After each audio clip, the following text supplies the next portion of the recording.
Bom dia! Estamos numa série de devocionais falando sobre a primeira carta do apóstolo Paulo aos Tessalonicenses, no capítulo 5, nas suas instruções finais. E no versículo 19, ele simplesmente diz assim: não apaguem o Espírito. Falando do Espírito Santo, da ação dele em nós. Certamente, quando ele usa essa expressão não apagar o Espírito, ele está em mente com um dos símbolos do Espírito Santo na Bíblia, que é o fogo. E estudando fogo, quem é engenheiro da área de engenharia civil, ou é químico, ou físico, ou é bombeiro e já estudou teoria contra incêndio, sabe muito bem que os estudos mais modernos dizem que o fogo é constituído de 4 elementos essenciais: combustível, que é aquilo que queima; oxigênio, que alimenta a chama; calor, que é aquilo que faz dar início ao fogo; e reação química em cadeia, que é de molécula para molécula aquele calor sendo propagado dentro do elemento. Sem um desses 4 elementos, não existe fogo. Retirando um desses 4 elementos, apaga-se o fogo. Quanto ao primeiro elemento, combustível, eu quero propor que o combustível somos nós. E se a gente morrer, deixar essa terra, for para a glória com o Senhor, é claro que o Espírito Santo não agirá em nós aqui nessa terra. Óbvio, retirando o combustível não tem fogo. Mas o segundo elemento é o oxigênio, o comburente. E eu quero propor que o nosso oxigênio é a palavra de Deus.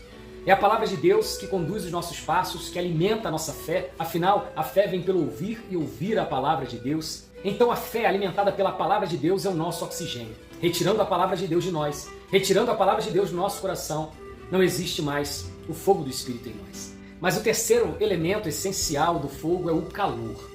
É o calor que dá ignição a esse fogo. E sabe o que é o calor? É a nossa vontade de buscar a Deus. É a nossa ânsia de querer mais de Deus. É o que diz a palavra de Deus, conhecer e prosseguir em conhecer o Senhor. É aquilo que alimenta o nosso coração, é aquilo que nos dá vida, essa paixão que nós temos pelo Senhor. Como disse Jesus, amar a Deus sobre todas as coisas, o primeiro e grande mandamento. E como que se retira o calor? Num fogo se retira o calor jogando água fria. E sabe o que é muitas vezes essa água que retira o calor do desejo de Deus em nós?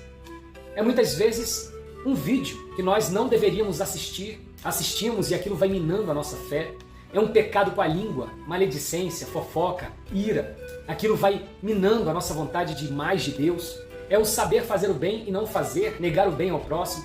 Resumindo, é o pecado.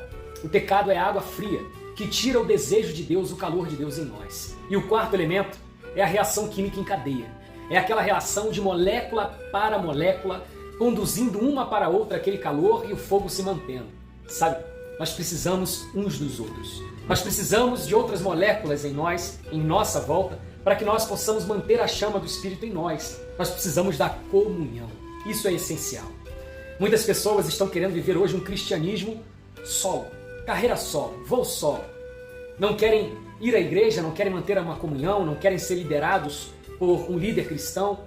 Querem viver a sua própria vida, a sua própria cabeça, serem pastores de si mesmos, não frequentarem a igreja e ter o seu relacionamento sozinho com Deus. Sabe? Isso não funciona. A palavra de Deus diz que o ferro com ferro se afia. Você precisa de alguém que te exorte, alguém que te mostre na palavra que você está errando, alguém que você possa exortar, que você possa ajudar. E isso vai alimentar muito a sua fé.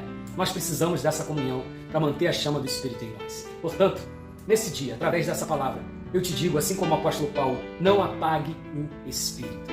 Pelo contrário, alimente mais essa chama em você, através do oxigênio que é a palavra de Deus. Busque cada vez mais conhecimento da palavra e esse fogo vai se avivar em você. Também alimente essa chama através do calor, do seu desejo de mais de Deus. E é claro, quanto mais você busca a palavra, mais você quer mais de Deus. Tenta se afastar totalmente do pecado. Fuja da aparência do mal e a chama vai se manter em você. E por fim, busque comunhão. Busque estar alinhado com outros cristãos, com outros irmãos, para que possam fazer você crescer junto com eles e assim a chama do Espírito ser cada vez mais viva em você. Que Deus te abençoe com essa palavra. Que você mantenha o fogo do Espírito aceso, presente na sua vida e cada vez mais. Que Deus assim te abençoe, em nome de Jesus. Amém.